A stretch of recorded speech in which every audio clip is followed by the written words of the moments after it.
پیارے عاشقان رسول، آج آپ کو میں نے قرآن پاک کے ذریعے ایک بڑی مقبول دعا کے بارے میں بتانا ہے۔ سبحان اللہ۔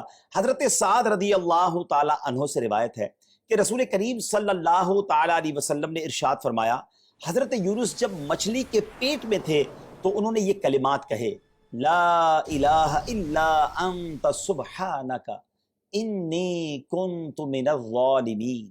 جو مسلمان ان کلمات کے ساتھ کسی مقصد کے لیے دعا مانگے تو اللہ تعالیٰ اسے قبول فرماتا ہے۔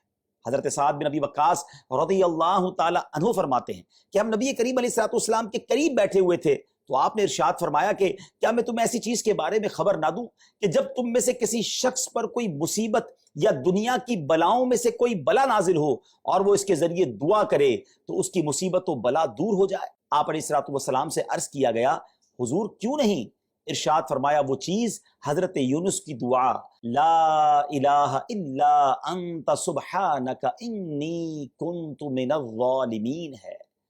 حضرت سعد بن مالک رضی اللہ تعالیٰ عنہ سے روایت ہے کہ نبی کریم علیہ الصلوۃ والسلام نے ارشاد فرمایا کہ جو مسلمان اپنی بیماری کی حالت میں 40 مرتبہ لا الہ الا انت سبحانک انی کنت من الظالمین کے ساتھ دعا مانگے، پھر وہ اس مرض میں فوت ہو جائے تو اسے شہید کا اجر دیا جائے، اور اگر تندرست ہو گیا تو اس کے تمام گناہ بخشے جا چکے ہوں گے۔ بڑا کمال کا وظیفہ ہے، اسی کو آیت کریمہ بھی کہتے ہیں۔ اپنے معمولات میں اس کو شامل کیجئے، اپنی دعاؤں میں سے شامل کیجئے۔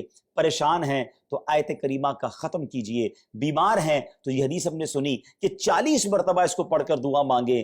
اللہ اکبر۔ اگر اس بیماری میں دنیا سے جانا لکھا ہے تو شہید کا مرتبہ ملنا ہے، اور اگر انشاءاللہ ٹھیک بھی ہو گئے تو گناہ بھی معاف ہو جائیں گے۔ تو یہ قرآن پاک کی آیت آج آپ نے سنی ہے، اس کی برکتیں لوٹیے اور اس کے ذریعے خوب دعائیں کیجئے۔ مجھے بھی اپنی دعاؤں میں یاد رکھیے گا۔ صلو علی الحبیب صلی اللہ تعالی علی محمد صلی اللہ علیہ وسلم۔